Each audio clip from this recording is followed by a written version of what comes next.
Opération sur les racines carrées, l'exercice numéro 6 à la page 42.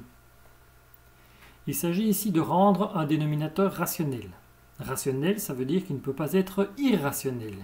Irrationnel, ce sont toutes les racines carrées. Les racines carrées de nombres qui ne sont pas des carrés parfaits sont des nombres irrationnels. Ils appartiennent à l'ensemble I. Un exemple. 3 divisé par la racine carrée de 2. Rendre un dénominateur rationnel, ça veut dire ne plus avoir de racine carrée au dénominateur. Pour cela, on fait ceci, on multiplie la fraction par ce qui gêne le dénominateur, et dans ce cas-ci, racine carrée de 2 sur racine carrée de 2. Je rappelle que racine carrée de 2 sur racine carrée de 2, c'est égal à 1, donc je n'ai rien changé à mon calcul, donc ce qui revient à multiplier mon nombre de départ fois 1, ce qui ne change rien, mais par contre, on change l'écriture. Et donc, on a 3 fois la racine carrée de 2, et en dessous, racine carrée de 2 fois racine carrée de 2, ça fait 2.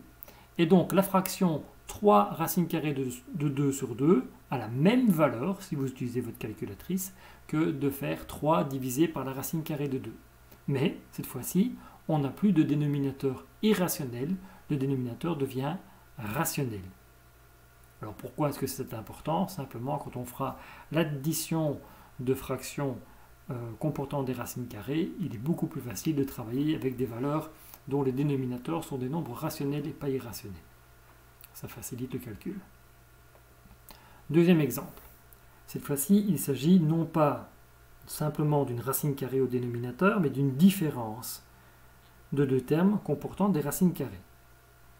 C'est un peu plus complexe parce que là, on ne sait pas simplement multiplier par racine carrée de 12 ou multiplier par racine carrée de 8 pour éliminer les racines. Elles ne s'éliminent pas du tout.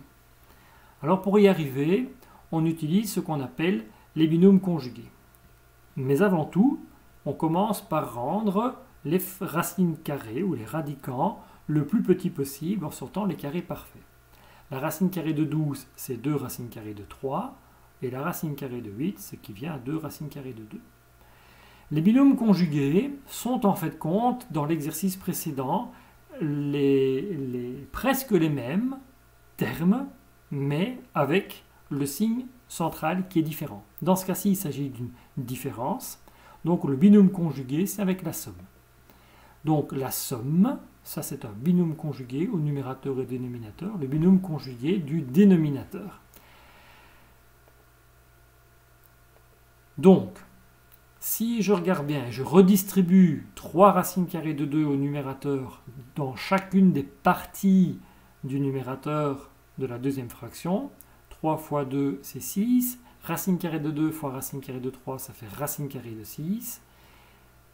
Pour le deuxième terme, 3 fois 2, c'est aussi 6. Et racine carrée de 2 fois racine carrée de 2, c'est racine carrée de 4, où on aurait pu écrire tout de suite 2. En ce qui concerne le dénominateur, il s'agit de faire le carré du premier terme. Donc le carré de 2 racine carrée de 3, c'est le carré de 2 fois le carré de 3, la racine carrée de 3. Donc on arrive à 4 fois 3. Et pour le deuxième terme,